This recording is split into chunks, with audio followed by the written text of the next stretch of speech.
Hi, this is Jim Couri, here again to talk to you about more shenanigans at the New York courthouse. This time I would like to speak to all of you about gag orders or restraining orders. Usually a restraining or a gag order in a civil case is issued when you have either a child involved or a celebrity who doesn't want their dirty laundry aired out to the public. It's somewhat rare that a gag restraining order is issued in a case involving a doctor or a businessman, because court files are typically open to the public, and they should be. But here again we have resourceful, innovative Joe Burke, who instigated a restraining order for whatever reason he had at the time. Now again, I'm not going to go specifically into his client at this time, although they continue to violate this restraining order with absolute impunity. But I will say that Mr. Burke's client is no celebrity. He's no public figure. In fact, he's really a nobody. He fashions himself as being a somebody. Now, in February of 2005, Joe Burke instigated and signed a restraining order, which was so ordered by the court at the time of Justice Beeler, who had this case before the present judge has it.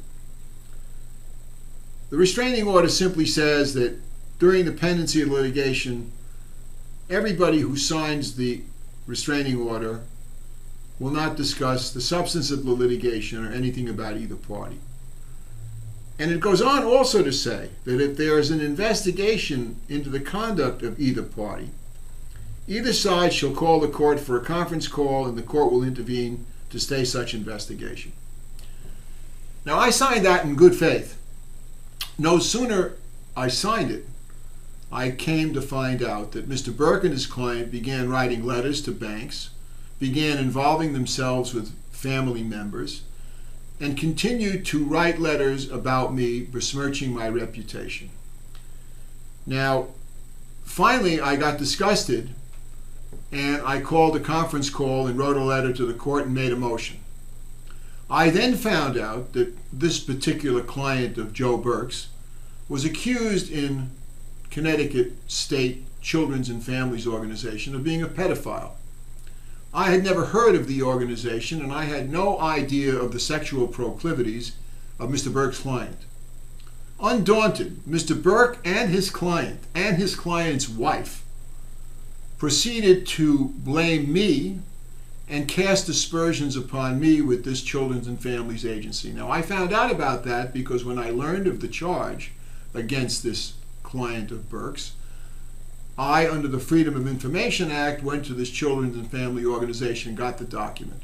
Although redacted, much of it wasn't concerning claims they made about me, a direct violation of the restraining order. They continued on making claims against me. Finally, the court issued a hearing in which a referee Crespo was assigned to hear this case. Referee Crespo began the hearings. I had not called all but a few witnesses, and I got ill and was operated on for melanoma cancer. This is 2006. The hearing was stayed, it was reconvened, and I was going again into the hospital for further surgery for my cancer, and the hearing was stayed again. In 2008, the hearing was reconvened. Although referee Crespo admitted in 2 transcripts that the case was not fully completed on Couri's behalf, and that about 7 of my witnesses had not yet been called, Crespo, in his infinite wisdom, decided to close the case and issue a decision saying that Couri violated the restraining order by writing a letter, when in fact that was outrageous. All I did was respond to the behavior of this man, Burke, and his client. After that, I came to find out that Joe Burke violated the restraining order repeatedly, and to the extent of violating it, his conduct with various notaries was a direct violation. Now, in addition to all of this, Mr. Burke filed claims against me with law enforcement early on, saying that my tax returns were not in order, when in fact they were, and ultimately he found out they were in order. Filing charges against me that I harassed his client, another bogus charge and another violation of the restraining order. And then, instead of going to the judge when he, according to him, felt I did something inappropriate with a notary, when in fact the only person that would advance themselves by the phony claim of forging my signatures on a notary page on my own affidavits was Burke and his client. How would I advance myself by doing that? I could go to 1,000 notaries.